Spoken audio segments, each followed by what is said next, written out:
I've discovered something about myself, which is that I don't know how to function without eggs. You did. Yeah. I eat eggs every day almost. Not to, look, I know eggs have been a topic of discourse for the last few weeks. I'm not looking to start any political conversations here. I'm just talking about the material realities on the ground right now. Yeah. We were thrilled to get eggs last week. Did you find some? Yeah. We Amazon had them when Gene ordered groceries, like just surprisingly. I mean, we're seeing eggs around now, but they're very expensive, which okay, look, we could afford it, but $10 plus per dozen is a little hard to swallow. I mean, and just to be clear, they're not fancy eggs where like they write the name of the chicken on the box. They're these are like bog standard, just in styrofoam packaging eggs. Those are the bargain basement eggs at the local bulk store that I'm talking about. But the other thing is I don't know exactly what the mechanisms are for the bird flu spread to humans, but I don't know if you're taking a risk by eating eggs right now or not. I don't know what the detection mechanisms are for making sure we're getting eggs from healthy hens. So we had this conversation prior to January 20th in our house, and I did some quick research on the federal government's websites about avoiding getting H5N1 from food. And the thing about eggs is because it spreads so quickly in birds, they cull the flocks immediately as soon as something tests positive. Right. And they were confident at that time that H5N1 was not going to get into the egg supply because of the speed at which the disease kills the birds. Yeah, sounds like there's still a chance. Also, if you cook stuff to 160 degrees, it's fine. So as long as you don't have a cold runny egg, you're fine. Yeah, well, cold egg, no. Runny yolk, yes. I'm a big runny yolk fan. I like I did poached. I poached some eggs, and I was curious about how hot the yolk got when I poached them properly, and it was 165, so I was fine. Okay. Eggs are delicious. Yeah, no, I miss them. It turns out, especially when I'm left to my own devices and there's not somebody else here to help share the load, eggs are basically the load-bearing pillar of my quick whip up a meal process. I hard boil. I usually hard boil a dozen at least every other week because, quick snack. Fast lunch, fast breakfast, whatever, they're universal. The other thing I learned from reading the FDA's website was that if you are concerned about it, you can buy pasteurized processed egg. Like obviously you're not going to get a runny yolk, but if you want to make scrambled eggs, stuff like that, that stuff is all pasteurized and processed. That's why they use it in retirement homes and nursing homes and stuff like that. Is because you're less likely to get salmonella because the processed egg mixture is homogenized and pasteurized. Okay. Yeah, we considered the carton eggs, the egg beaters or so forth. I did not realize that stuff was pasteurized. Maybe I've got an out here. I think egg beaters are fake. I think egg beaters are fakes, though. Are those fake eggs? Okay, well, whatever. Yeah. Real liquid egg, let's say, might actually suit then. Oh, no. It says it's made with real eggs. Okay. 100% egg whites. Oh, 100%. Okay, I was going to say it could be made with real eggs and a lot of other things, but I guess not. Hold on. They have a whole line of products. There's the original liquid egg substitute. There's 100% egg whites. There's Southwestern style liquid egg substitute with vegetables. Mm-hmm. It's capitalism doing the work once more. Yes, I have considered alternatives. Beans, tofu. You tell me. What about quail eggs? Quail eggs? Yeah, you just get a bunch of quail eggs and you have a 35 egg omelet. I was going to say I only need 3 cartons to equal 1 pair of eggs. Look, I saw an ad for something the other day on YouTube, I think, that was a guy that was trying to cut open quail eggs with little nail clipping scissors. It was clearly a chef, and the whole thing was hey, get the right tools. And then it was an ad for someplace that you can buy chef's tools. But I was because there's a thing specifically for topping quail eggs and getting a nice round. But yeah, I was just thinking, I'm glad I don't have to top quail eggs for a living. That seems like it would be pretty. I mean, I guess we're topping our own quail eggs here, though. I don't know what the metaphor is. I got nothing. No, the only quail egg I ever had was raw on sushi. Ooh, I had quail egg. I've had quail eggs in salads and stuff before too, but poached in the shell and the whole thing. What other egg options can we explore? Duck. A duck. I mean, sure. A platypus? I don't think you want to eat a platypus egg. Probably not. I think they're pretty lousy with diseases, but I don't. If they're anything like koalas, ew. Okay. I'm not sure we're going to get any koala eggs anytime soon. But Koalas are, lousy with chlamydia, of course. It's a known problem. But how dare you besmirch the honor of the noble koala? Duck eggs, though, rip. Duck eggs are fantastic. I mean, I'm all about that duck life. If we, I'll eat Peking duck for lunch. I'll eat duck eggs. Yep. They're a little more unctuous. They're tasty.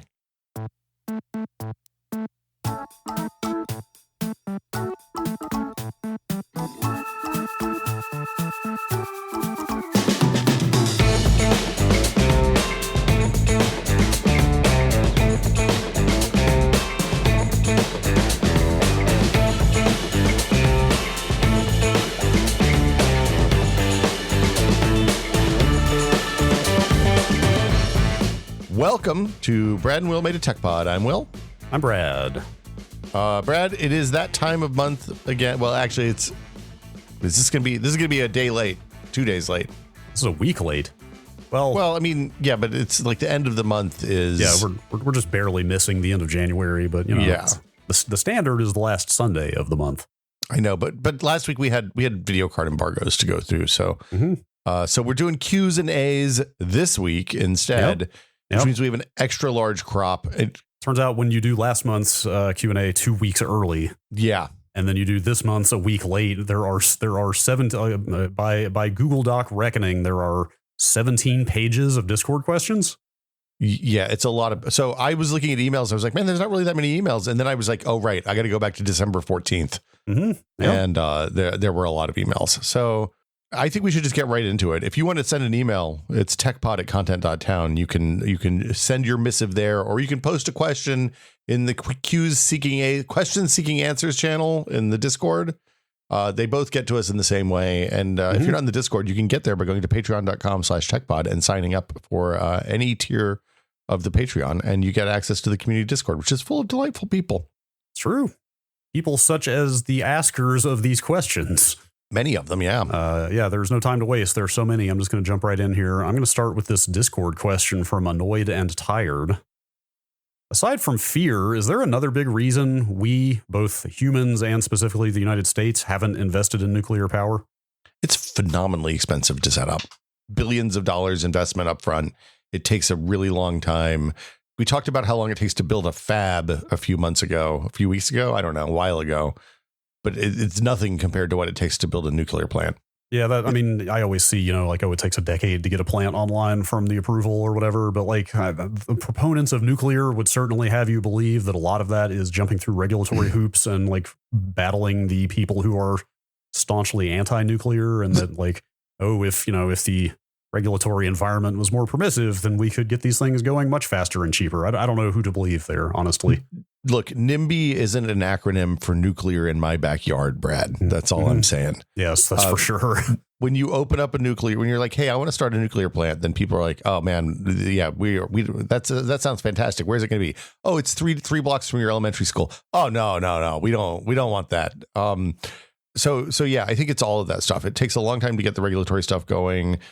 We haven't, as far as I know, started a new large scale nuclear plant in the United States in 20 or 30 years, 40 years at this point, probably. Yeah. And there are places in Europe, I think Germany was literally decommissioning functional nuclear plants recently. Maybe they were functional. I'm actually not sure, but I know that Germany has shut some plants down. I think France is pretty strong on nuclear though, right? Yeah. France is big on nuclear. The newest nuclear power plant in the United States was opened 42 years ago. The average age is 42 years. Okay. That's still pretty old. It's still pretty old. The newest reactor to enter service is the Vogtle Unit 4 at Alvin W. Vogtle Electric Generating Plant in Georgia that began commercial operation last year, April 29th, 2024. Okay. So it is happening. Yeah.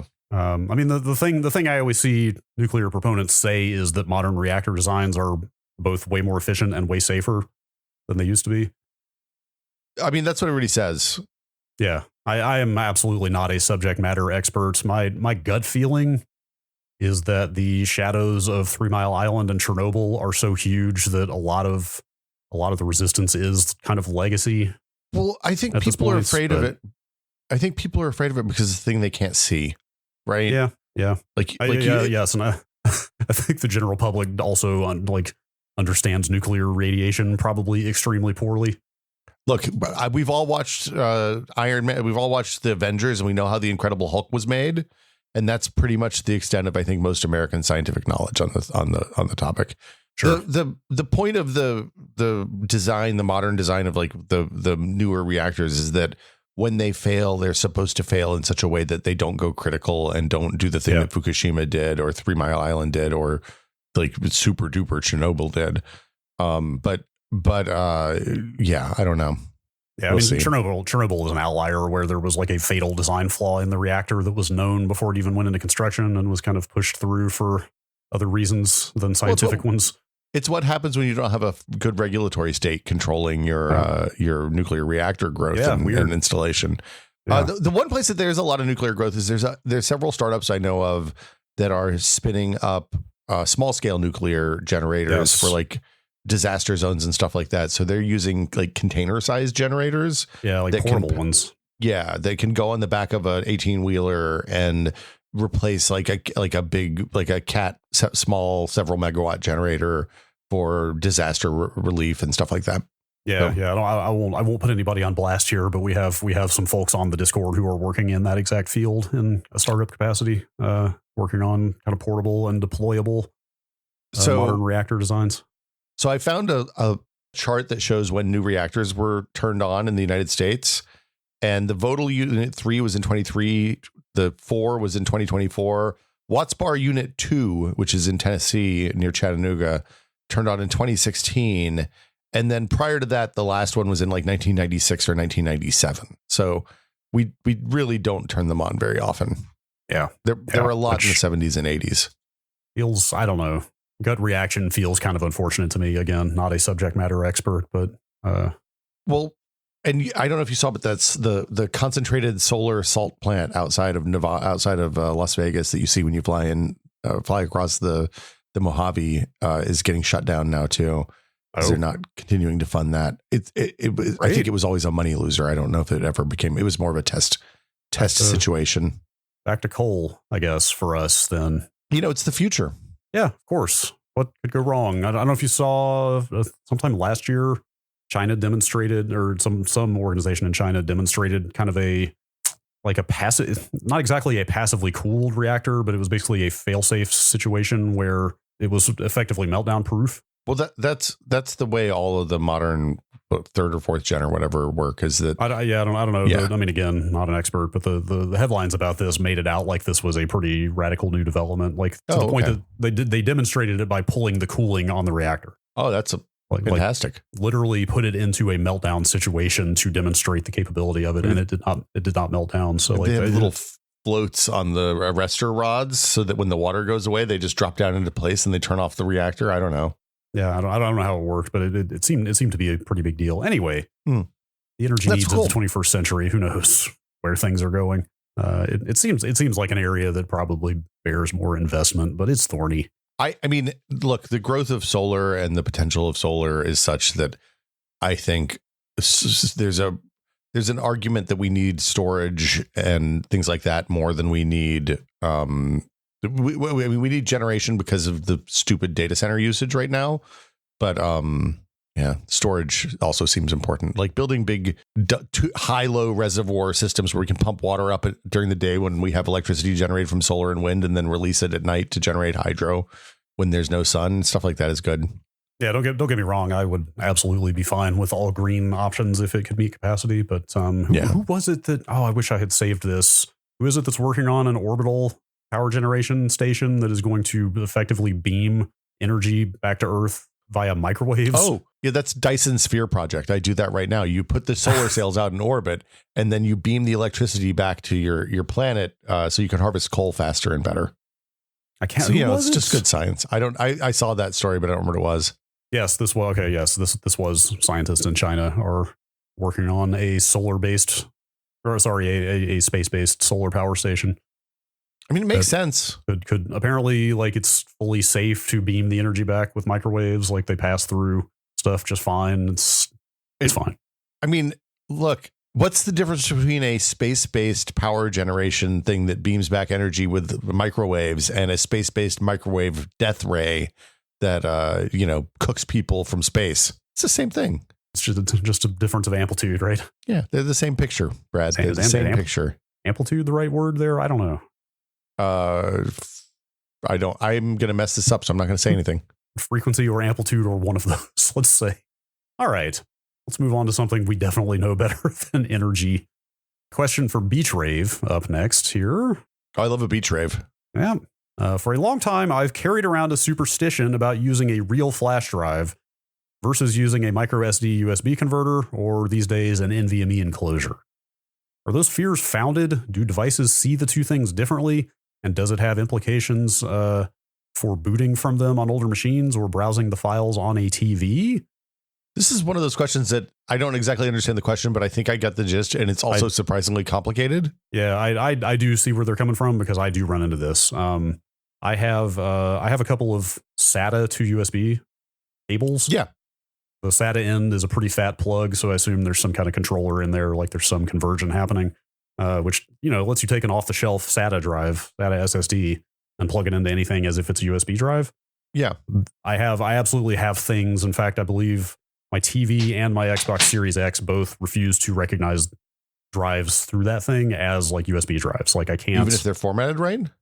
Yes, like I plug that thing into the Xbox and I get a message that it's not a supported drive type or whatever. Oh. So there are definitely situations where whatever controller is doing some conversion from other media to USB might not work with a given device. And in those cases, I do just have to use a straight up off the shelf thumb drive, which kind of done with thumb drives. Like they're unreliable, they're slow. Like I am actually, I think, going to get an NVMe enclosure soon. So and start using that. But I don't know if that'll work with my TV or my Xbox. So the thing I find, I don't try to put stuff on my TV or Xbox all that often, but the thing I find is that thumb drives are really useful for things that I need a specific, like a whole image dumped onto a thing, so that I don't have to, so that I don't have to like wipe my 2 terabyte NVMe drive, every external NVMe drive, every time I want to reinstall Windows on something, right? That's a pain in the butt. So I use NVMe enclosures all the time to copy stuff off of old SSDs onto a new SSD, like to image an old SSD to a new SSD or something like that. If I'm upgrading sizes, the big problem with most devices I find is not the controller, it's the formatting on the drives. Because if you default format an external drive, especially a larger one in Windows, it'll put NTFS on it, which is really lightly supported everywhere but Windows. Usually want to use exFAT for kind of quote unquote crappy devices, like say your TV that is maybe not super well designed. Like generally something older, FAT32 or exFAT is a safer bet there. Yeah, I was going to say sometimes it's all the way back to FAT32, depending on how old it is. But obviously that has implications for how big a file can be. And sure enough, my use case for this typically is, hey, I have this video file that Lex is having a hard time with, and I need to plug it straight in. And then the other thing that you don't get with like a thumb drive or a flash drive is wear leveling. So your NVMe has logic inside it that will say, okay, we've used these cells on the NAND a lot, and they're going to get worn out if we keep using them exclusively. So we'll put data in other cells and avoid these for a while until everything's even.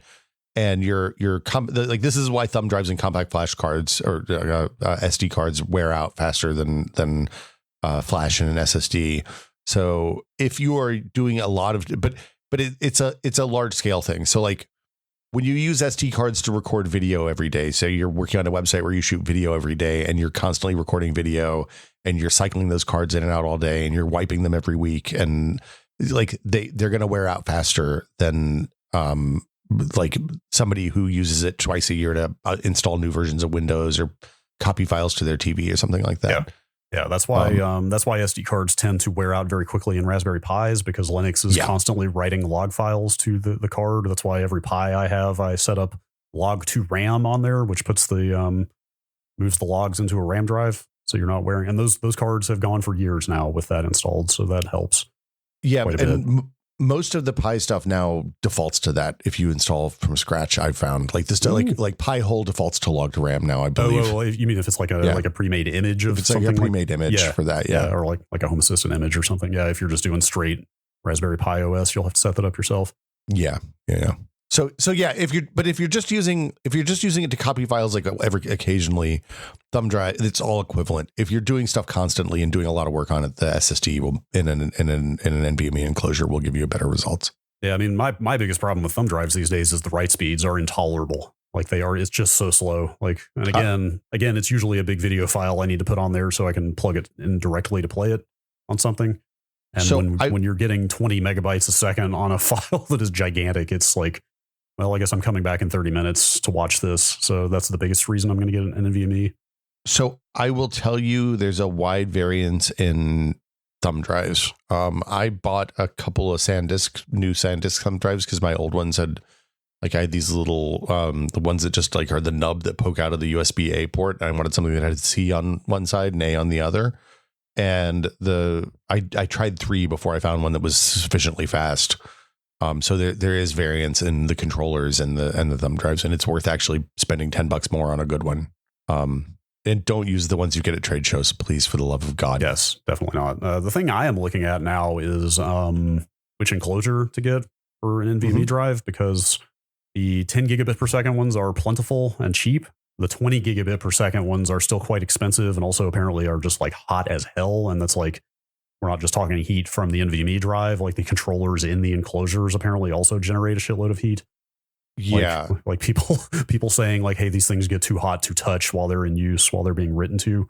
So I don't know if it's worth getting a 20 gigabit per second enclosure just yet. I might get a 10 because that's still like a good gigabyte a second, which like, come on, that's probably fine for a while. So I was going to say, you're going to be fine with a 10.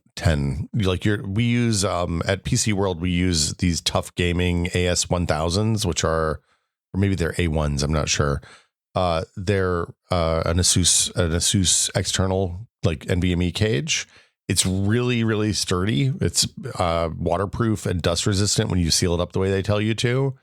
And they're fast. Like it's just, I don't notice a whole lot of speed difference between that and an internal drive for copying. And we're almost exclusively using them to copy large files. So I'm on their site right now. They really go out of their way not to say where. Okay, here. Oh, these are 10 gigabit ones. Okay, sure. Yeah, these are 10 gigabit ones. Yeah. Okay. Yeah, sure. I mean, 10 is probably fine. Like you can get a good, they're $20 10 gigabit enclosures these days. So I was going to say, I have an NVMe that's a 10 gigabit, $20 one, a USB cage. And it is not, I've never seen 10 gigabit out of it. It is slow and janky. And if I do a huge transfer, it craps out. I threw one in the trash before I got to the one that I like. To be fair, the one you just held it up, it's one of the ones that doesn't even enclose the drive. It's basically $10. just a bare circuit board with the NVMe drive just open to the air. How do you, what you want to coddle it? You want to put it in a little house? I mean, most of these things have a lot of passive cooling in them. Like I actually wonder if you're thermal throttling in one that doesn't have any cooling for the drive. Look, I have little heat sinks that I stick on there that have little graphite pads on the bottom that I just rest on there. It's fine. The last thing I was going to say real quick, if you're using a giant drive, like a 2 terabyte drive, and you're talking about like having to format exFAT or whatever, you should just partition it. You should just make a 512 gig or even like 128 gig partition, something small-ish, and format that to exFAT, and you can still use the rest of it in TFS. So I find that sometimes weird with booting, depending on what you're trying to boot into. So when I was doing a lot of Bazite stuff and all that, it was always questionable what was going to boot the right way, and whether it was going to recognize it once you got into the boot thing on a lot of the installers are designed for a single partition device. So the last question from this before we move on, does this have implications for booting from those devices? Like those little SATA cables I mentioned, like I've never had a problem booting a PC off of those things. Those tend to work just fine. Like computers tend to read all forms of external storage fine in my experience. It's usually embedded devices like TVs and stuff that have an issue. Yeah, the lower power device, the worse your time is going to be, generally speaking. Let's see. Here's a question from Spazium. Would you consider making a forum like Shack News? not like a PHP forum, but one that looks and feels like the Shack News chatty. I'll jump in here and mention we're I don't know what the name for this is. Like nested comments, I guess is the way to describe this. It's like it's kind of the /dot form. Discord calls it a forum. So it's like a channel in Discord that instead of having a rolling scroll of text, there's top level posts, and then you can reply to those. There's a conversation happening in those top level posts, basically. Or, actually, I feel like an idiot. It's Reddit. Like to be abundantly clear, it's just Reddit. It's just comments with nested comments underneath them. That's definitely a reference point everybody should understand. You're saying Shack News was the original Reddit, basically, is what I'm hearing. Kind of, yeah. Actually, or /dot maybe. I don't know who did it first. Actually, do either of you still find that format more compelling than the more transitory nature of Discord? I like the Shack News format a lot. I like the nested style of comment replies. Yeah, I would never run a forum like that because the burden of having to be the person responsible for what gets posted on the forum and having to moderate the forum and all of that stuff seems like a nightmare. There's something nice about the transitory nature of Discord. When I used to manage, because like the Maximum PC forums were pretty big and it was a fair amount of work to maintain them. And honestly, the forums that tested in Giant Bomb, you guys didn't do a whole lot of moderation. You had a pretty good mod team on the Giant Bomb. We definitely had moderators. Like Rory was mostly in charge of liaising with moderators. So we had a couple of moderators on tested, but the traffic was never really high. On Maximum PC, it was an unbelievable amount of work to keep the moderators, to keep everything going, and to keep the peace there. Yeah. The transitory nature means that a lot of things that are going to upset people or cause problems just are gone by the time somebody who'll be pissed off about them see them, and that makes everything easier. Also, I don't feel like I have to read the whole thing when it's a forum. I feel like I have to read everything. You know what I mean? Yeah, sure. Yeah. I'm pretty bummed about the collapse of the Shack News community that has taken place over the last few weeks because I basically have gone to that site every day for the last almost 30 years. Yeah. Since it was the Quake Holio. Yeah. Kind of sad. And also just sad to see that style of forum, that format's kind of going out of fashion outside of Reddit. I kind of always thought that old forums didn't die. They just faded away. But it turns out sometimes they also just die. So yeah, sometimes the bottom just falls out. Everybody should have just moved to Blues News because Blues is still going strong. Blue is still posting just like it's 1997 again. It's such a trip. It is such a trip going to Blues News these days because he's still there posting constant gaming news up to now, but with the exact same site design he's had for 25 years. I love it. It's such a weird anachronism. I sent Anna Cruz's press releases and he posted them every single time. 100% pickup. Yeah. So shout out to Blue. I hope Blue's doing all right. I was a Shack News regular too, and I am sad that it's gone. Yeah. The Discord's nice. The folks who are running the Discord that they migrated to are doing a really nice job. They're doing like, hey guys, here's how to use. We're going to teach you how to use Discord. There was a Discord introductory session on Sunday that I thought was a cool thing to do. So they're working to keep the community together, which I love. Yeah. Question from Annoyed and Tired.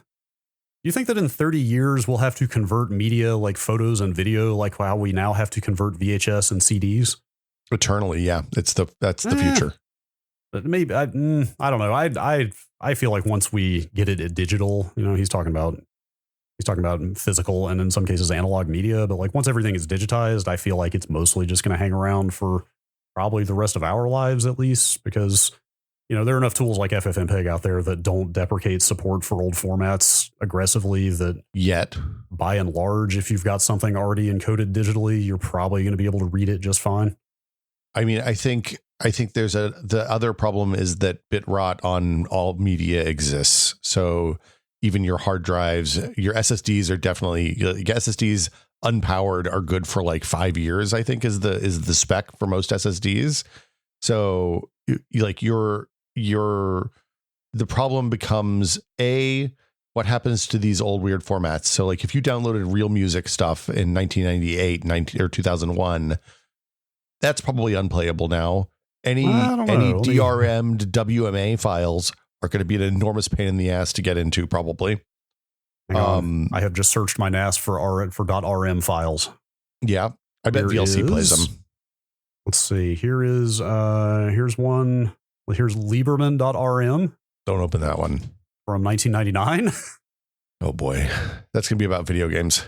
Here's a couple of RMs in a nested folder called Tenacious D WHFS interview.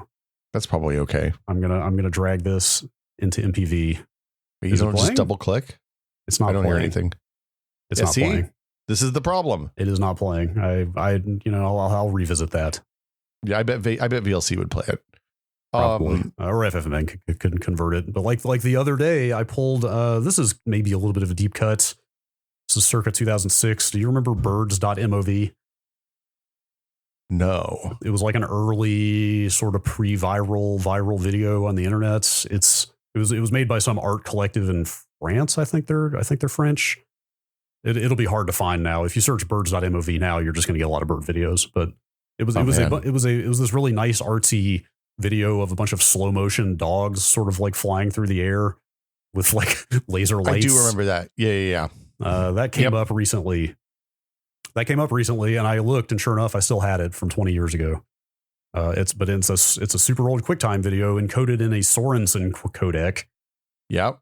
But I was still able to convert it with FFmpeg to something modern and play it just fine. But you converted it. Well, no, actually, it played out of the box in MPV.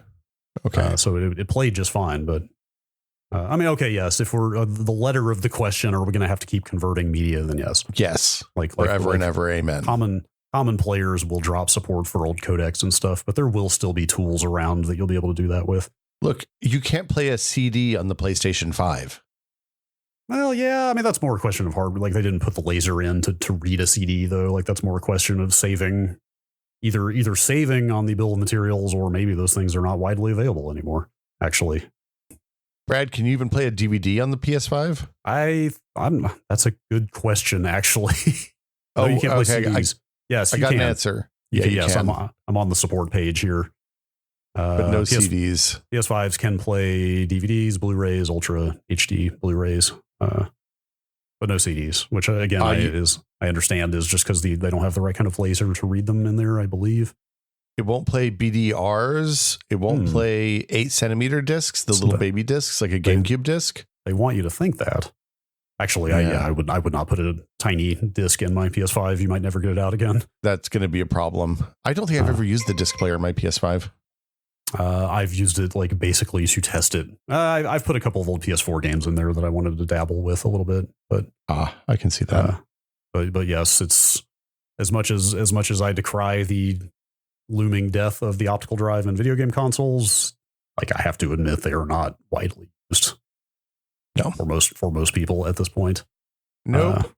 Anyway, Neuroflare, in the first patron episode, this was a deep cut, you mentioned someday asking Toto for washlets to review when you're big enough. Have you ever asked, and would you? I have not asked. I don't know about you. I have not asked. I also am not plumbed appropriately I don't have a power plug in a safe place to put the washlet. To plug the washlet in. Yeah, I definitely, and in this apartment, would not be equipped to test such a product. Look, I also, the other problem I realized I have is I don't think I have enough clearance on either side of the toilet, because our toilet is not to modern code, because the house was built in 56, and it's real close on both the left and the right. So, yeah, I think the Totos are pretty narrow, but like those bidets that have the arm that comes out on the right side won't fit in our bathroom. Oh, really? Because that is what we have. Yeah. Is a washlet is the in the Toto parlance? Is that an entire toilet? That's not just an add-on. It's just the top. It's like the lid. It's like lid and seat. It doesn't have to be the entire toilet. Although they certainly will sell you an entire toilet for upwards of $5,000 if you want to pay that. Yeah, I like the toilets that look like They're now making toilets that don't have a tank on the back, and they look like I was thinking of them as like RV or houseboat toilets. Mm-hmm. Yeah, I don't know. It seems like some of these look like they maybe don't look. Here we are, G450 integrated smart toilet. Yeah, that's integrated smart toilet. I mean, what? Okay. I mean, I'm thinking I might have to dig up a press contact for this one. Yeah, I want to know why the toilet's smart, Brad. Yeah, I don't know why. I kind of went into this podcast thinking I would solicit a lot more products for review or testing than we actually do. And I'm not sure why I've backed away from that. The format isn't great for it because a lot of the stuff that you would review won't hold a 45-minute or hour-long podcast. Like there's not enough to talk about. And lacking a video component makes it tough sometimes to show off certain sorts of things. We have done it in the past here and there. Yeah. I don't know. It might be something I'd started pursuing a little more because there's a lot of interesting stuff out there to try and talk about. Yeah. I also a lot of the stuff that I would be interested in trying, it has some secondary cost associated with it. Like somebody was trying to send us smart blinds, which I think would actually be really useful to try. But like installing and doing power and all that stuff and getting the ones that are the right size for your windows, it turns out was fraught. And we have to replace our windows soon. So it's like, Yeah, power has always been the hang up for me on smart blinds, as nice as they would be. I can still pull a cord, honestly. It's not that big a deal. This Washlet G450 has the tornado flush system, which is complete with their CEF ion tech ion barrier glaze. Oh, good. It minimizes sticking debris. Ionized toilet water is something everybody needs in their life. I just want the toilet to sing a little song when I come in the middle of the night. Be like, hey, man, I'm ready for you. Here's a question from Dairy Guy that I meant to read right after that kind of external USB storage and micro SD cards getting killed by constant writes question. This is a good follow up here. Again, Dairy Guy is the asker here. Which is more useful, a Raspberry Pi 5 or a mini PC? Let's say you want to have a Plex media server and run Home Assistant. You can only have one. Which one would you buy? I think I might, this is tentative, but I might be done getting Raspberry Pis because the upward creep of Raspberry Pi prices and the downward kind of the decline of cheap, fast x86 pricing has reached close enough to a convergence that I think it actually probably makes more sense to, like, you're going to get way more horsepower for the money. Getting a lot of these little low end, especially like fanless x86 boxes, like they're definitely still more, but they're not that much more now. Like when a Raspberry Pi 5, especially with a case and you have to buy the power supply separately and everything, it's like well up over $100. See, I just make the case. Well, you can do that. But actually, I mean, for a modern one, I don't know that I would recommend that these days because the fives, like the fours were on the cusp, but the fives absolutely need cooling, substantial cooling. You can cut fan holes in the laser. Yeah, you could bolt a heatsink and fan on yourself if you want. But I mean, like a really good Raspberry Pi case is like $20-$30 these days. It's not the end of the world. But the bigger thing is these little Alder Lake N x86 boxes are way faster. And they have quick sync, which is fantastic for Plex, as we've talked about, for transcoding. Yeah. And like, this is the big one to me. The RAM and storage is user replaceable. And that's where the SD card connection comes in. I mean, because the x86 boxes take their own, like they have user replaceable, or not even replaceable. They tend to not come with RAM. Like you buy your own RAM and they have M.2. They typically have NVMe sockets for storage. So you can put bigger and more durable storage and more RAM in there than you would get out of a Pi. I think those Beelink mini PCs that I get have RAM soldered on, probably. I'm sure some of those embedded ones do. The ones I'm talking about are these are all over AliExpress and stuff. Like these are. Yeah. In fact, you can buy them pre-configured, or you can buy them bare with no storage or RAM and add your own. Like they're just faster and more expandable for not that much more money these days. For me, this is a sometimes one thing is the right thing and sometimes the other thing is the right thing. Like I still run my Pi hole on the Raspberry Pi. Oh yeah. I mean, my Pi hole is a Raspberry Pi 2 that does nothing but run Pi hole. Like there are certainly still use cases for a tiny low power thing. Yeah, and to me that's the perfect case because that thing runs all the time. It's like I don't want to have that on a machine that's more likely to fail, right?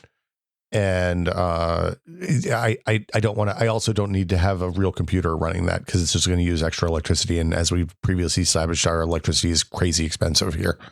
Yeah. So well, the question here was like Plex and Home Assistant. Like we're talking something that's probably going to run more than one thing. Like you're definitely not going to run Plex on a Raspberry Pi.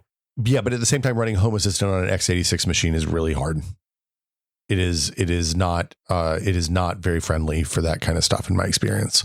Yeah, actually, in that case, like the Home Assistant is an example of a thing I would put on its own device, just because you don't want your lights to stop working if you're like tinkering with other things. Yeah. And like if you have to reboot the machine or take it down to mess with something, and then somebody else in your house is like, "Hey, why can't I turn the light on anymore?" That's not a great situation. Yeah, Home Assistant. Yeah. Home Assistant should be split out to its own thing, but by and large, if you're going to run like a bunch of things on a little low power thing, I would go for one of those x86 boxes at this point. Yeah, and the nice thing about the Home Assistant stuff is with the plugins, you can run, like, they have a whole plugin community plugin architecture that uses Docker containers that's pretty transparent to the user. So like if you have lightweight stuff that you want to run, like a WireGuard NAS, WireGuard VPN, or Let's Encrypt certificate signing thing, or any of that kind of stuff, you can run that low power stuff inside the Home Assistant. Like I wouldn't run Pi-hole in there, but pretty much everything else that you would run on a Raspberry Pi type machine, if you do a Home Assistant Pi 4 or Pi 5 install, you can probably do that. And then having the other machine, the x86 machine, to run your server stuff makes a lot of sense to me. Like run real server, like then you can run game servers, you can run Plex, you can run all of that. And the only gate on that is what your QuickSync supports, in my experience. And it's funny, something's changed on Plex in the recent months. My Plex server is complaining about transcoding again. So I have to look and figure out what's going on with the QuickSync stuff because it's being janky. Interesting. Yeah. Always something. There's all like, yeah. But sometimes I think I just make more work for myself. Yeah. Here's a double whammy from Annoyed and Tired. Annoyed and Tired is prolific this month. I guess this is maybe 3 questions. It might be a record. Why are website tabs so RAM dependent? That's the whole question? Yes. Yeah. So in my head, I often think of a website tab as being a thing that's like, a megabyte of stuff that you download and that's what display. Yeah. I'm thinking about the web in 90s terms. Mm-hmm. Right now I'm looking at my Firefox task manager, my process manager in Firefox, and my Home Assistant tab is 172 megs of memory used. Yep. Sounds about My right. blink.com tab that I opened up to look up and see if my memory is upgradable is 201. Google.com, that's just google.com, the search engine page, is 795 megabytes. Oh my God. There's another google.com that's 179. I think the 795 might be aggregating Gmail and Drive and a bunch of other stuff. Dude, the Google Doc, I just opened the task manager for my Chrome instance. The Google Doc that has all the questions in it for this podcast we're recording now is about 300 megabytes of memory. Yep. Let's see that Toto. Oh, okay, look, shout out to Toto because I still have that Washlet page open. That's only 60 meg. That's paltry. I have a Nabukasa. Oh, that's the worker for receiving notifications from the Home Assistant cloud thing is 34 megs. That's my low one. Modern web's a nightmare. Yeah. I mean, look, we're not web developers. I don't think we can say definitively, but like web pages are doing a lot these days. Are they doing what they're doing efficiently? I'm not here to speak authoritatively on that subject. Some people would certainly tell you that there is a lot of waste and inefficiency in modern web development practices. I bet there are a lot of people on our Discord who could speak to this question very directly, actually. I mean, just you can always load your developer tools in your browser. Different browsers call them different things, but in Firefox, it's called web developer tools, and you get to it by hitting Control-Shift-I. And then if you go over to the memory tab, it'll show you could take a snapshot and it'll tell you what the page is using and why the memory is there. And like, there's a million little, on this B-Link page, not to pick on B-Link, there's a little tiny section that's the actual content of the page. And then there's an enormous section that's all the code that runs on the page. And then there's a reference to a bunch of JavaScript and stuff like that. So like, it's just a lot of stuff. Like it's kind of ridiculous. Yeah, I don't live in this world, and I'm very much like kind of outside looking in, but I know there are some moves toward lower level, more efficient code execution in web development these days. Like WebAssembly is, I barely understand it, but WebAssembly is effectively an interface to running lower level code. Well, and not having to do everything through JavaScript, for example. Like I know that I would love to hear more about that from people on the Discord who know more about it than I do. The radicals are also doing the thing where you just render the page, like Yes. you just write the page and it's all flat pages. People are back to just flat page generation these days. Just I'm here. I'm just going to serve you some HTML. Turns out it's real cheap when you just serve HTML and you're not running a whole buttload of code and putting cookies and shit on people's computers. What if you just had to generate a page every so often instead of like at time of request every single time constantly? Look, we started doing dynamic page generation because everybody wanted comments on and live ads on the pages. Mm-hmm. And I'm going to say everything has gotten worse since then. So we should just go back to no comments. I don't disagree. Here's the other annoyed and tired question. This is referencing episode 263 when we talked about phone orientation in your pocket. Yeah. They say screen facing out reduces the possibility of the phone being triggered by sweat. Phone facing the thigh in the pocket is a great way of screwing up music, and even worse with audiobooks. I lock my phone when I put it in my pocket, so it's not a problem. Yeah, it's not going to unlock without seeing my face, so I'm pretty cool. Also, how sweaty is your pocket? I mean, some people exercise. Yeah, fair. Yes, true. Yes. I mean, I am with them here. I am screen facing out all the way. I just think it's like I would rather not smash my glass. I'd rather skip music by accident than smash my glass, I guess. Yeah, fair. I've never run into that, but I will allow that it's possible. I have smashed back glass on a Google Pixel in my pocket before. That was a bad day. That was would have been way better to smash the front glass on that phone because the back glass was crazy expensive to replace. I've gone caseless. So I pulled the case off of my SE3 finally. Good for a month you. ago, 6 weeks ago or something. It's so thin and tiny and light without a case on it. I've been caseless on my 15 whatever the 15 titanium one is, and I'm going to say the titanium. Like there's gouges by now in the year plus since I've had this phone from where I drop it on concrete or something and gets a little divot. None of that. It's fantastic. I love it. All right. Okay. Photos are starting to come out of the SE4 now, which I'm very excited about. Finally have a modern phone design soon with these square corners. For people who don't know, the SE3 is still the iPhone 6 design. Oh, really? And yes, and the rounded. I'm so over the rounded edges on that style of phone, and it's just, especially with the case off, it's very slippery to hold on the glass. And, does it have the rounded glass still? No, the corner chamfers of the glass were round on the 6 originally, and it made it real fragile. Yes, that got way better. Yes, I broke a 6. 6 is the only phone I've ever broken. Yeah, I don't know what they did to the glass structure or whatever, but they made the subsequent versions of that design way more resilient. Okay, but I am way ready for just like chunky square corners on a phone that make it easier to hold. It's not. I guess it is. It is squarer. They're still rounded, but they're not not like curved. There's an edge. There's an edge to it. The SE4 is basically like somewhere between a 14 and a 16 in design. It basically just looks like a modern iPhone. Does that mean you're going to be a notch guy, Brad? Let's not talk about it. Let's see. I've actually got another question about phones, about phone designs here that I was just reminded of from Tactical Tug. Do you think we'll see a flagship phone anytime soon without a massive camera bump at the back?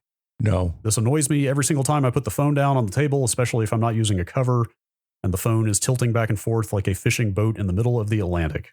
Yeah, I'm with you. It sucks. I would absolutely rather have a fatter phone that makes the camera flush, especially not using the camera on this. The camera on this SE3 is tiny, but like most camera bumps are gigantic these days. And yes, like not having the phone sit flat really sucks. So let me give you an interesting thought. If you put a screen protector on the front of your phone, you just put the glass side down and then the machine doesn't distract you. Yeah. Problem solved. It's nice to be able to, my watch is doing all the distracting these days anyway, but you got to turn off those notifications. So the camera bump thing is interesting. There's a conversation on Mac blogs this week about whether USB-C and the requirement that the EU has to use that as a charging standard is holding back thickness on phones. And there's, I think, a 4 millimeter theoretical minimum thickness to accommodate a USB-C connector. So the conversation around it was interesting. Gruber had a good post about it that kind of summed the whole thing up. I'm not going to repeat it here, but I don't find the thickness of my phone to be a problem with where we are now with the 1516 design. I think weight is an issue. I don't ever mind the camera bump because the sapphire glass on the lens is the thing I want to scratch on my phone least. I've been putting screen side down for years, and I buy a $5 screen protector that I can pull off and replace if it gets too, because the thing on the screen side that makes me crazy are those micro scratches. So when you're out in the sun, you see a bazillion little tiny scratches on the glass of your phone, and the screen protector lets me buy my way out of that problem for $5 when it annoys me, and I replace them probably twice a year. Yeah, the constant pursuit of ever thinner devices is just really not something I understand, though. Like I don't see the value in, like, I think I saw that they're working on an even thinner iPad than already exists, or that's the rumor.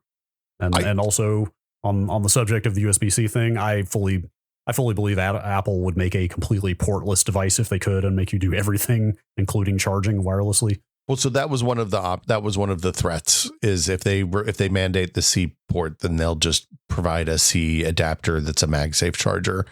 Right. Which is great until you need to plug into a wired CarPlay car or something like that. In which case, like, they're 20 years away from being able to do that because of the existence because of the lifespan of cars, frankly. So I think it's probably okay. Yep. I am definitely up with you on the pursuit of thinness is unnecessary and often counter to like good human interaction. Like often the devices that are too thin are hard to hold, frankly. So yeah. Yes, I fully agree with that. And also, I don't know what the dimensional requirements of batteries are. Like, what I'm asking is, can a battery expand on any individual axis and get more capacity? Like, for the most part, yeah. Is a thicker battery just as good as a wider battery, for example? Because it's about volume, not linear dimensions. Yeah. Right. So if that's the case, then if a thicker phone also meant more battery life, then like absolutely sign me up. I don't ever leave my house, so I don't really care that much about battery life these days. I don't have a problem with my current battery life, but I'm the same as you. I work from home, so it kind of doesn't matter, but still it would be a nice option. It was so funny when we went to see Taylor Swift. It was the first time my wife has been in a hey, I'm going to be out of the house away from charging and want to be able to use my phone situation since she got this phone a year ago. And she was really, really worried about battery life, shooting video and stuff like that. I was like, I think you're probably going to be fine. But we carried a bunch of battery backups and stuff with us, and it turns out we were totally fine. But it's interesting because when you don't do outside stuff a ton, that battery life becomes a real, it's like, I don't have a good grasp of how good my battery life is at this point on this phone. To the point that I often have it locked to only charge to 80% because I don't ever need more than that. Oh, I should probably do that. I don't have that turned on. You keep your phone long enough that matters. I usually don't. Yeah. Do it with the new phone. Yeah. It can be a test. Yeah. Yes, I probably should. Also, I really shouldn't get into it here. This is inspired by Vinny and also some people on the Nextlander Discord. I'm going to switch carriers by the time we record again next. Yeah, because you guys had a deal through your old employer, and I bet it's not a good deal anymore, huh? It's not a good deal. The price has crept up so much that, like, even with it was like an 8% discount or something. It was not even amazing to begin with, but like my Verizon bill has just gone up and up and up. So I'm gonna switch to one of the like MVNOs, one of the smaller carriers that piggybacks on the big guy's infrastructure. You're gonna get that boost? I don't know. Haven't decided who I'm going to switch to yet, but that is a project for this weekend, is to cut my phone bill by about 75%. So which is exciting to me. I was looking at that. We're paying like $200 a month, and it feels like too much.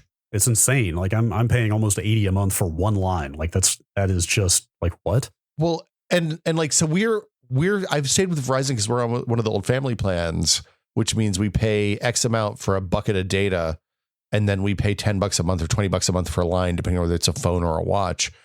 But like, I want an unlimited plan because I'm tired of having to like Gina's phone went haywire the other day and downloaded 11 gigs of data in like a 3-hour period. Yikes. And kind of blew through our limit for the month. So now everybody else it's famine on the downhill side of this thing.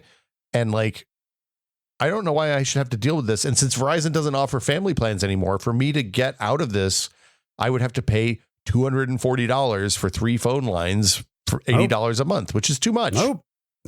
Maybe let's table this. Maybe we should revisit this in more of an episodic format once we're on the other side of it, because this seems like this is like good actionable stuff that people should hear about. I would love to hear your findings. Yeah. Hey, I don't know if you've heard, but phone bills are too much. Well, because the other thing is, like, I switched to Verizon in the tested days, actually, when we were going to PAX and Comic-Con and stuff like that, and the phones, AT&T didn't work, but Verizon did, because Verizon had invested in capacity for venues. Yeah, and I don't ever go to those things anymore. So,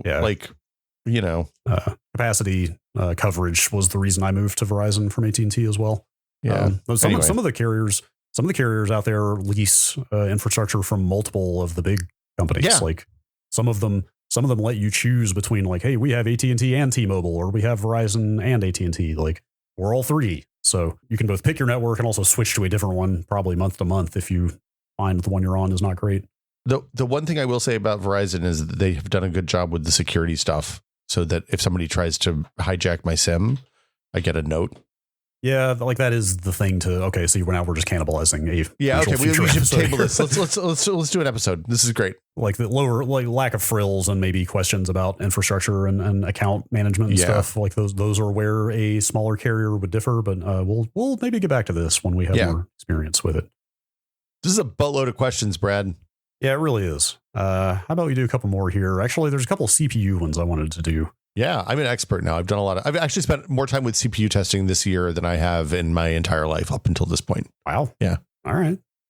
Skip asks, when does the extra cache on the Ryzen X3D CPUs come into play?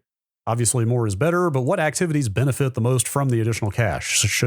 Should gamers care about it? Does it mean smoother streams or faster renders on audio or video production workloads?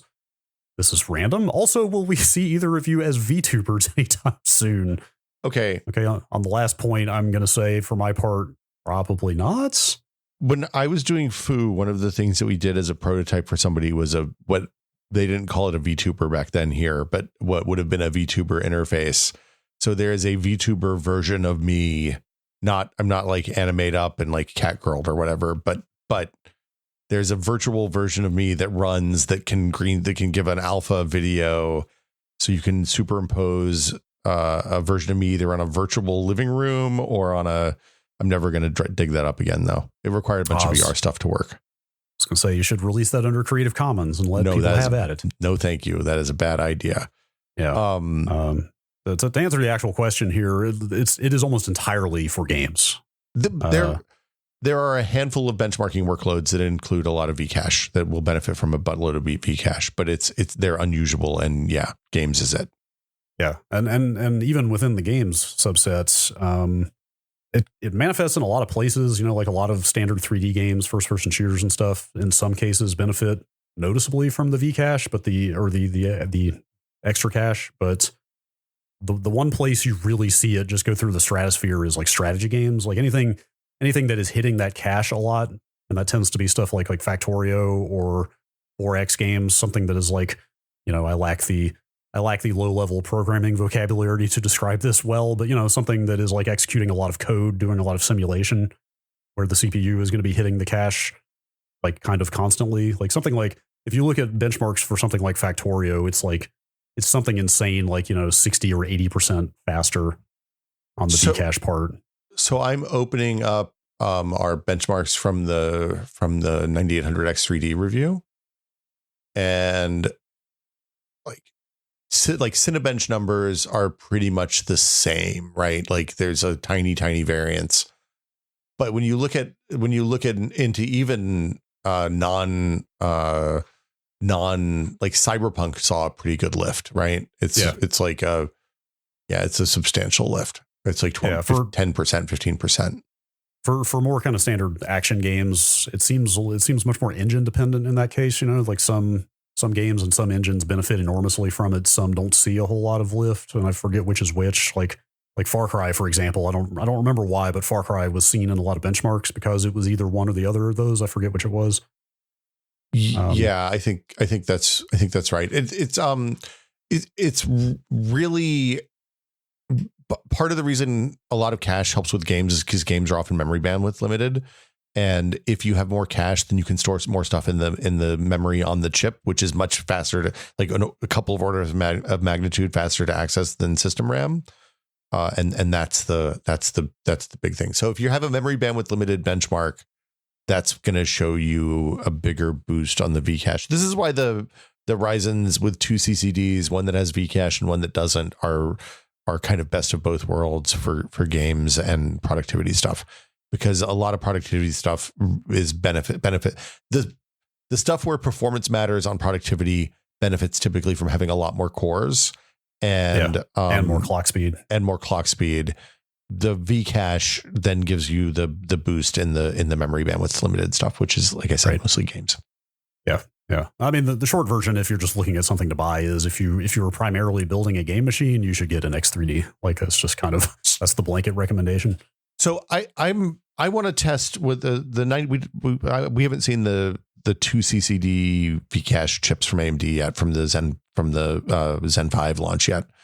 I'm really curious because I think one of the things I noticed moving from a 24 core Intel CPU to this 8 core AMD CPU is that I noticed CPU chugging a lot with only 8 cores.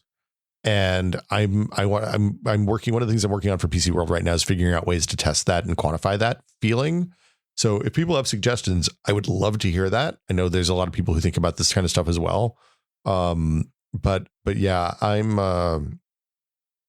think there's something there, because I feel like even in games, I'm seeing games that are spiking 8 cores now on PC, like Outlaws and Indiana Jones and some of the higher end single player things will hit all the cores, even when you're not doing shader processing and stuff like that. So yeah, when you say chugging, you're just talking about things bogging down in general. Yeah, I'm talking about you click a button. I'm used to my desktop computer clicking something and having it happen pretty much instantly. Mm-hmm. And there's times when that is definitely not the case on the 8 core machine. Yeah, that is. I mean, granted, I use this machine for a lot of things at once. Like I'm in some pretty heavy multitasking situations when we're like streaming and I'm running 800 different things. But that is exactly why I have always prioritized more cores in the modern era over faster clocks or something that like drills down to just game performance. I will always sacrifice that in favor of having more cores, because, like you said, like, no matter what I'm doing and no matter how much I'm doing, I want something to respond instantly as soon as I do it. Like, I don't ever want to have to wait in a heavy multitasking situation for things to go. So I'm pretty heavy all in on more cores these days, but also, like, for just a gaming machine, not quite as dire, but like you're saying, maybe it is getting a little more demanding. Well, and I'm looking at Task Manager on this machine with 8 cores, and I'm seeing like 23, 25, 26% CPU utilization while I'm literally in a video call and recording audio and have a browser with, like, realistically, it's too many tabs open, but this shouldn't be a problem. Do you mean across all cores? Like all the cores are doing something? It's across all the cores. Like when I look at the process tab, hold on, I lost my window here. When I look at the processes tab and I sort by CPU, the number at the top is between 22 and 31%, depending on what's going on, how many windows I'm opening and closing. Yeah, I'm on a 14900K, and I've got quite a few cores doing nothing right now in a similar situation. I mean, I definitely have idle. Well, no, actually, I have everything is doing a little tiny bit. Yeah. So yeah, I more cores is good. Yeah, 9950X 3D or bust. That's what I say. Yeah, I like a lot of cores, a lot of CPUs. Okay, the other CPU question is from I Am Hydrogen. On CPUs, what makes something like a Ryzen 5700 better than a Ryzen 2700? The chips are fairly similar clock speeds, and they both have 8 cores. So what makes it worth upgrading? I don't know if the 5700 is a good chip, just the idea of chips several generations newer, but with similar basic specs. Like, it really comes down to implementation. Like, it comes down to how the chips internally are doing what they do to be CPUs.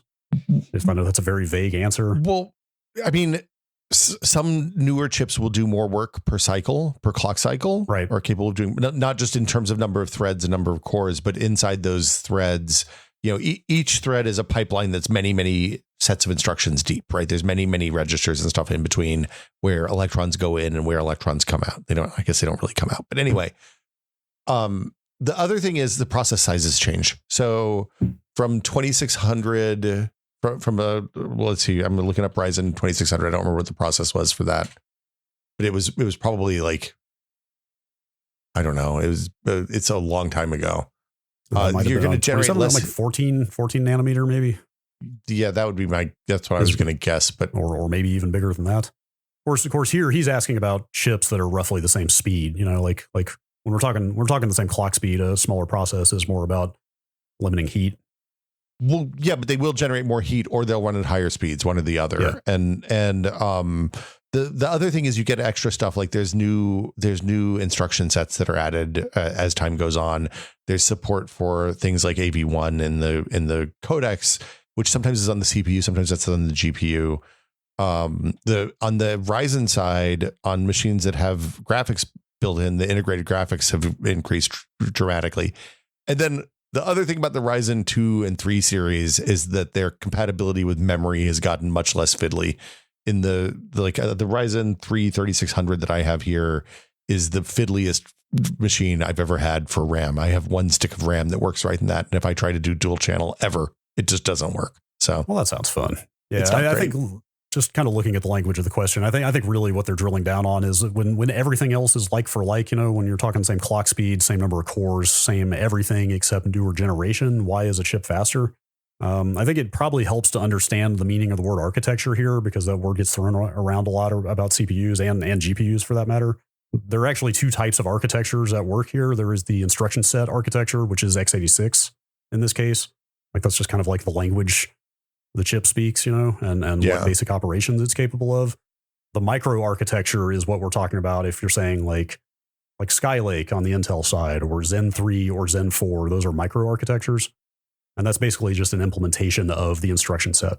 So Skylake is one generation of CPU design that Intel generated to execute x86 instructions. And like you said, it's an internal layout of stuff, silicon, fixed function instruction implementation, like other mechanisms that you and I barely understand. Like we've talked about branch prediction in the past a few months ago, if you remember that. They're incredibly complicated internals. I am months late here, but some people on the Discord actually corrected me on, if you remember me talking about that before. I had said branch prediction was, hey, the CPU like calculates multiple versions of an operation and then takes whichever result was the one that was needed.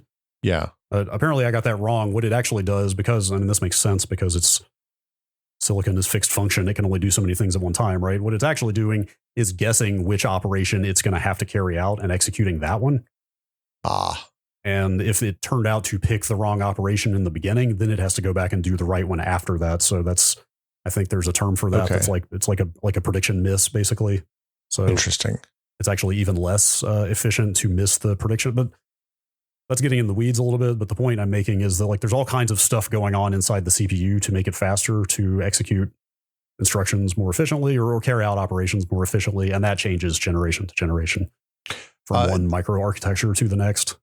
So, and then there's other stuff too, like you add support for newer memory standards and newer PCI Express standards and things like that. So different kinds of connections get faster. I found some benchmarks from golem.de, which is a site that does a lot of benchmarking in German. And they did, around the time of the 5800X launch, not the X3D part, they compared Ryzen 7 1800X, 2700X, 3800X, and 5800X, which are all 8-core, 16-thread parts. And the clock speeds range between 3.6 and 3.8 gigahertz for a base clock, with boosts between 4.1 and 4.7. And so, these percentage increases are from the 1800X to the newer chips. So the generation to generation of the 1800 to the 2700 is 116%. So it's 16% faster. From the 1800 to the 3800, it's 28% faster. And from the 1800 to the 5800, it's 189% faster. So they're like 20-ish% gen over gen, but from Gen 1 to Gen 4 or Gen 3, it's 189. Like it's almost twice as fast. Almost twice as for fast, the same clocks. Yeah. And that's in applications. In gaming, it was similar. It was 123, 148, and 184% in lift from first gen to second, to Zen Plus to Zen 2 and Zen 3. Right. Yeah. And you can look for that when CPU reviews come out of new generations. Like it'll typically be referred to as like IPC improvement, instructions per clock is how it's often referred to. And that's typically the kind of like apples to apples. Here's how much faster on one core this is than the previous generation. I think this is why people were so early in the architecture, we saw a lot of gen over gen lift, that 20%, 16 to 28% lift from generation to generation is pretty atypical. The longer you stay in an architecture in a basic structure of your CPU, a lot of that was because they figured out, hey, you know, the chiplet design that AMD uses for the Ryzen, it turns out there were some complications and there were weird bottlenecks, and they were adjusting the bottlenecks each generation with what they learned from the previous stuff and so on and so forth. So yeah, like Zen 3 in particular was a huge lift over Zen 2 in that regard. So that was the thing that got me looking at AMD in the modern era. And that was also the thing Intel was really blowing it on for pretty much from Skylake, or from like 6 to like 10th, 11th gen. Intel was doing like single digit percentage IPC increase per generation, and it was because they had no real competition and they were just kind of churning out the same chip over and over. Anyway, nice to see competition in the CPU space. Yeah, it's really good. All right, let's wrap up with a quick cake batter minute here. Okay, got a couple. I find it really annoying that the new Department of Energy El Capitan supercomputer shares the same name with OS X El Capitan. So now I'm constantly wondering why an old ass version of OS X is in the news. This annoyed me too. I have to say, I don't love, like, product code names are cool, or I mean, these aren't even code names; they're probably their shipping names. But Apple's whole like national parks in California thing, or like notable geographic locations in California, is like probably the most boring product name / code name I have ever seen. Like, remember the big cats? Well, they ran out of them. I know, but like, you could have come up with something better than this, like Panther. They could have done Panther 2, Panther like harder. Leopard. Pantherer. I love the idea of like Leopard, Snow Leopard 2 would have been way better. I like High Sierra, El Capitan, Sequoia, like just not doing it for me. It's and that also led to my least favorite Cred Ferengi joke of all time. We're introducing OS X Weed, because Weed is a California is a city in like the northeastern middle part of California. Yeah. I also miss the OS X name for that matter, but it's not OS X anymore. No, it's on. I think it's OS 15 now. Really? I believe 15 is the newest. Yes, I have to check my MacBook, but I'm pretty sure the newest one is 15. I like the Intel code names, actually. I think they're really good because they use rivers and lakes and things like that in the Northwest, and there's an infinite number of those, so they're never going to run out. Yeah, I don't know. I mean, they're fine. Geography is just kind of boring in general. There's so much more you could do. Well, but when I drive by Klamath Falls, I think about the Pentium 3, and that makes me happy. Yeah. All right. Fine. Fair. I don't know what I would pick. You know, we did that FOSSPod talking to Jonathan from Debian. You know, they use Toy Story characters for their releases. There's a lot you could do. The Android doing things that were sweet was bad. Like, and then there were product tie-ins for that was unfortunate. Like, I just put a number, man. Yeah. I like, you know, I run Debian. I have just gone to referring to it as Debian 12 and Debian 13 and not, you know, Bookworm and Trixie. Well, Debian also does has the numbering scheme based on the year and the month that it's released. So that's easy to understand. No, that's Ubuntu. Debian is just traditional versioned, like 12.1, 12.2. Oh, Debian doesn't do the year and the month? No. Wow. I'm trying to think which distros do that. Ubuntu does it for sure. Ubuntu, yeah, but they also have their weird alliteration thing, you know, Jammy Jellyfish, or I hate that. Which I'm not a fan of, and those are not even like directly alphabetical, so I always have to look up which version is which. It's maybe naming things is hard, actually. I mean, look, I always name things with placeholder names, and then they end up being the real name, and I'm disappointed by it. So, yes. I'm bad at names. Don't ask me about this. I should know this because I'm running Ubuntu containers in various places. But yeah, you're right. Like Ubuntu does like 24.04 or 24.10. Yeah, well, it's always April and October because that's when they do releases. Yeah. Yeah, for their April and October releases. Well, there's also hidden information in there because you have to know that I think it's always the October one that's an LTS usually. No, it's the April. Every other year or something. So LTS is only every 2 years, I think. Yeah, it's the even numbered years in April are the Ubuntu LTS releases. The October ones are like noted to be less stable. And they put LTS at the end of those version numbers too, right? They make it really obvious which ones are LTS. Yeah. Where you get the way Debian, what's the term for this? Like the way Debian kind of demotes old versions. Like you have stable. Oh yeah. And then once a new stable comes out, the previous stable becomes old stable. Yep. And the previous old stable becomes old stable. Look, I like that. And like when you're like managing your app sources and like looking in their like package tracker, it's literally old stable, all one word, no spaces. Like that's the code name for it. It's like, man, they really just bolted this thing together with chewing gum over time, didn't they? Well, I think that's smart because you look at old stable and you know that it's 3 versions back, right? Yeah, you're not wrong. Like it definitely sends a message like, hey, you probably shouldn't be running this unless you really need to be running this one. And is old stable the final step before being deprecated, or is there like old stable? There's no old stable that I know of, but they've like contracted, or I don't even know if there is money changing hands or not, but there is like an external group that now does like extra long-term support for very old Debian releases.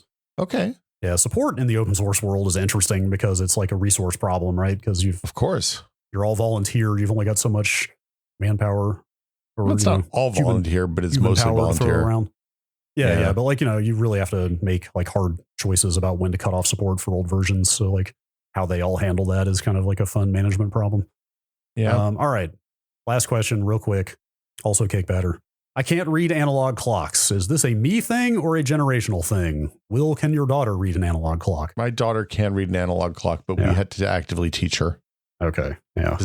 I think they did it in school, but they spent like 5 minutes one day and like everybody else was. So we also put an analog clock in her room when she was really little. Yeah. So that unlocked information for her. I think everybody should have a couple analog clocks in the house just to keep sharp.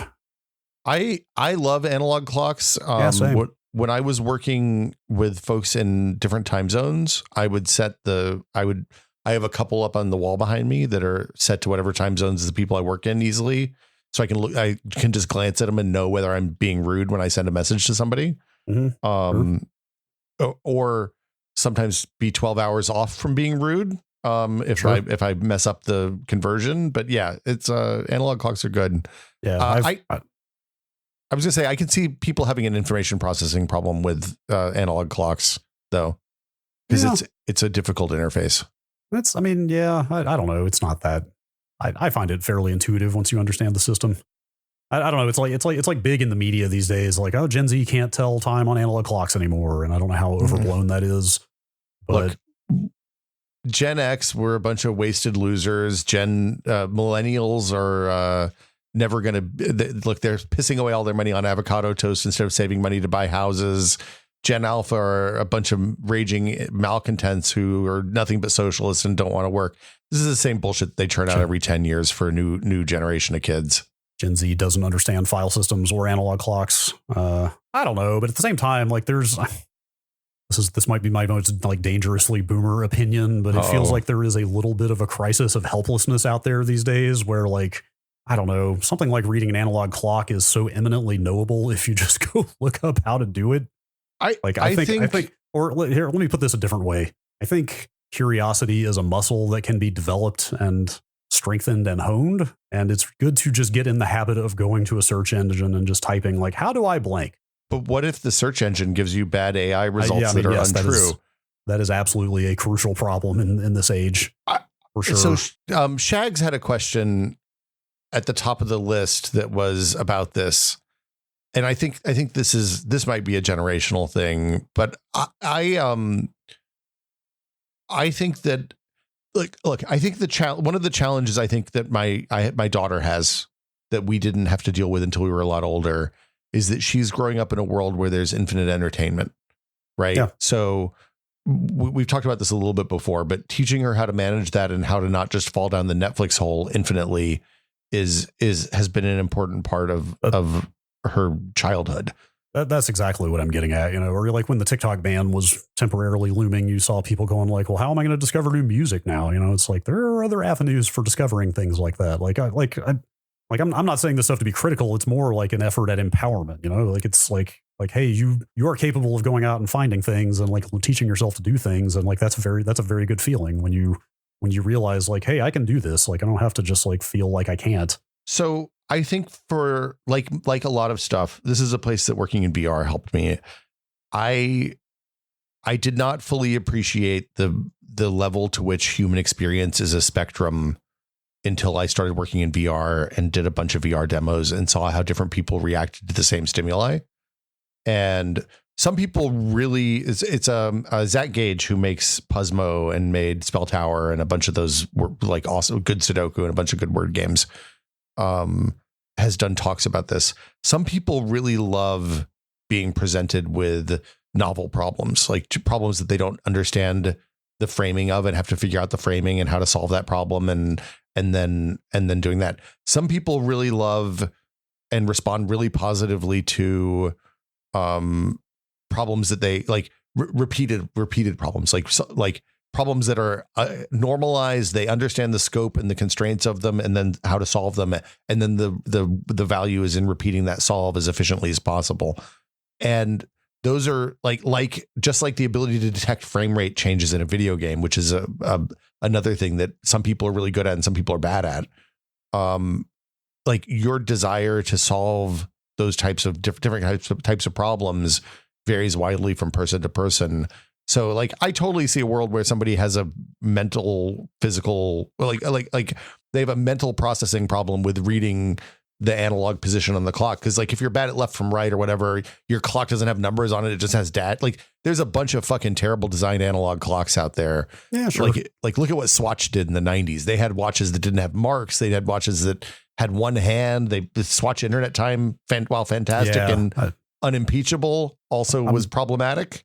Not a fan of weird, minimal, abstract analog clock face designs, but like cooking is a great example for me of what you're talking about, of something that like I'm not great at cooking and I'm pretty intimidated by it. And like at some point, largely out of necessity, I was just like, all right, this is pathetic. I've got to learn to make a few basic dishes, so I can like sustain myself. And like, I guess that falls into the category you were talking about of like repetition in that case, because like you sure can fuck up a recipe the first time you look it up and try it, but like you kind of just have to eat it like figuratively and literally and keep trying. And like, turns out you'll get better over time.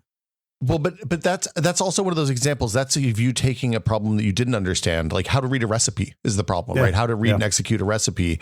And then the more you do that, the better you get at learning how to do those, learning how to read a recipe and learning the tricks and trade and of getting timing and all that other stuff. And like, that's part of the difference in problems, right? Yeah, sure. Like spatchcocking, for example. I ended up not cooking a turkey over the holidays because as much as I thought, I was like, I'm just going to look up how to do this and then do it. And then I got to the part where you have to go buy poultry shears and then cut the spine. And I was like, maybe I'm not ready for this yet. And so I did not do it. But you know, like it's, you can ramp yourself up to harder problems over time.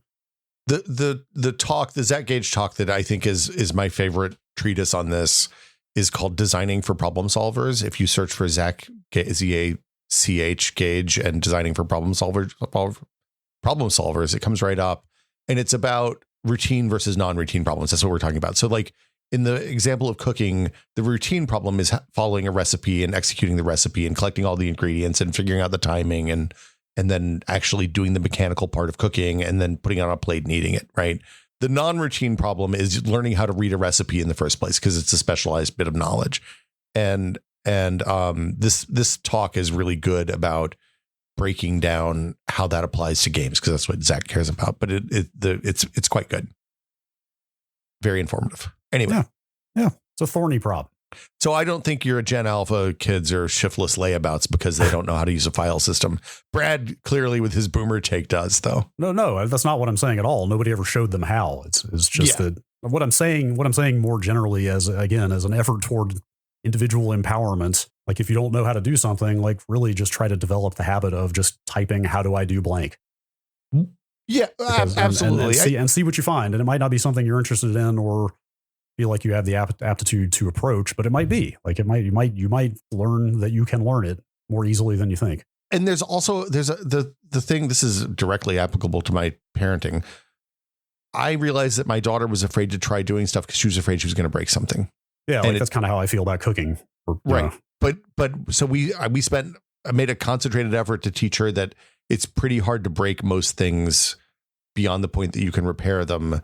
And also break things in a way that's going to hurt you or hurt something that you love or hurt something that you enjoy doing and all of that stuff. So like knowing one of my earliest formative memories for learning how to work with PCs was the guy who lived across the hall from me in my freshman dorm fucked up his computer one day and it wasn't booting. It was an OS 10 warp machine. So it was a weird computer, OS 2 warp machine rather. And he was like, I'm not going to get this paper done. I was like, well, here, show me what you have. And he had the thing with 6 floppy disks in it. And, here's how you reinstall OS 2 warp. And I sat down and I just followed the fucking instructions in the book. And I was like, oh, okay. So if I can fix this computer that I know absolutely nothing about just by following some really basic instructions that were written in this manual that came with the computer, I can probably fix almost anything that's wrong with the computer. And that knowledge was formative and important. And if I hadn't had that experience, I don't think I'd be where I am right now. I don't think I'd be sitting here talking about this with you. Right. Yeah. Yeah. So yeah, you have to be willing to take chances and break shit, which, just don't break anything that's going to hurt somebody. Yeah. Yeah. That's good advice. Yeah. And I think on that note, is that a wrap? Should we wrap it up? Yeah, let's call it. I apologize for referencing Shags' question, but we'll answer it in the patron episode because it was a Discord question, so we can take some more of these there if we want. And speaking of the patron episode, if you would like to hear the patron episode, you can go to patreon.com/techpod. And for $5 a month, you get access to the Discord. You get access to the patron exclusive mode. It's also, this is a listener supported show. So without you all, we aren't here. We don't have ads. We don't take money from anybody else. It's just listeners and us. It's the way we like it. It turns out. Yeah. A friend of mine described it as my anti-ad agenda the other day. And I was like, look, it's just easier this way. Yeah. So again, it's patreon.com/techpod. And we do appreciate each and everybody who supports us. We do. And things are tight. So if you can't, chuck a review on iTunes because that helps a lot too. Or tell a friend, send them a link to the podcast and let them know that you think that we rip. We appreciate it. Yeah. People said really nice things about the 5090 episode last week on the Blue Skies, which I thought was kind.